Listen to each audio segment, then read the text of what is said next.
नमस्कार मित्रांनो, मी संदीप. स्वागत आहे तुमचं पुन्हा एका नवीन व्हिडिओमध्ये. चला तर बघूया आजचा पाठ. तर मित्रांनो, आजचा आपला पाठ आहे गर्विष्ठ कावळा. आज आपण बालभारती मराठी पुस्तकातील जुन्या आठवणी ताज्या करणार आहोत. गर्विष्ठ कावळा हा पाठ बघितल्यावर आपल्या बालपणातील काही क्षण आठवल्यास लाईक नक्की करा मित्रांनो. कृपया चॅनलला सबस्क्राईब नक्की करा मित्रांनो. चला तर पाठाला सुरुवात करूया. एक होता कावळा, काळा काळा जसा काही कोळसाच. तो होता मोठा गर्विष्ठ. तो नेहमी म्हणायचा, माझ्या इतका वेगाने कोण उडू शकतो. त्याला एकदा भेटली चिमणी इवलीशी. तिला तो चिडवू लागला, चिवचिव चिमणी चिमुरडी, आहेस अगदी भिकारडी. आणि ऐट किती मिरवतेस. तुला माझ्या इतका वेगाने उडता येत नाही आणि उगाच ठुमकत ठुमकत चालतेस. चल लावूया आपली शर्यत. त्या दूरवर दिसणाऱ्या समुद्रापर्यंत कोण आधी जातं ते पाहूया. दोघेही उडत चालले, कावळा पुढे आणि चिमणी मागे. उडता उडता चिमणी बिचारी दमली. थकून भागून एका झाडावर जाऊन बसली.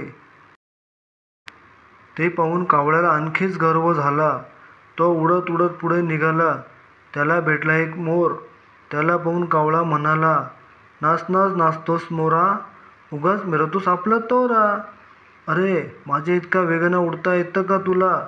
थुई थुई नाचणं तेवढं तुला येतं. नेहमी उगाच फुशारकी मारत असतोस. चल लावूया आपली शर्यत. त्या दूरवर दिसणाऱ्या समुद्रापर्यंत कोण आधी जातं पाहूया. मोराला कावळ्याचा राग आला. दोघांची शर्यत लागली. कावळा पुढे आणि मोर मागे. खूप खूप लांब गेले. मोर बिचारा दमला. तो गयावया करून म्हणाला, आता आपण थांबूया. पण कावळा कसला थांबतो. तो गर्वाने पुढेच निघाला. मोर दमला आणि तो एका झाडावर जाऊन बसला. पुढे लागले एक सरोवर. तेथे एक घार होती. तिला पाहून कावळा म्हणाला, घारे घारे उंच उडतेस आकाशी, शर्यत लावतेस का माझ्याशी. त्या दूर दिसणाऱ्या समुद्रापर्यंत माझ्याबरोबर उडत येतेस का. पाहूया कोण आधी जातं ते. लावूया आपली शर्यत. कावळ्याचा गर्विष्ठपणा पाहून घारीला हसू आले. त्या दोघांची शर्यत लागली. घारीचा झपाटा मोठा. ती केव्हाच पुढे निघून गेली. कावळ्याचे पंखही दुखू लागले. त्याला खूप खूप दम लागला.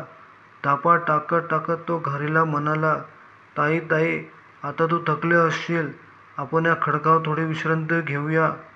घार म्हणाली, का रे बाबा, आपल्याला त्या दूरवर दिसणाऱ्या समुद्रापर्यंत जायचं आहे ना.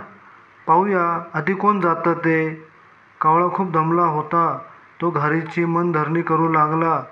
घार हसून त्याला म्हणाले, काय कावळे दादा, भेटली का तुझी शर्यतीची हौस.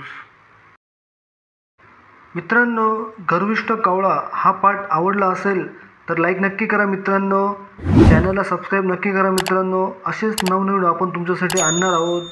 चला तर भेटूया पुढच्या व्हिडिओमध्ये. तोपर्यंत आपले खूप खूप धन्यवाद.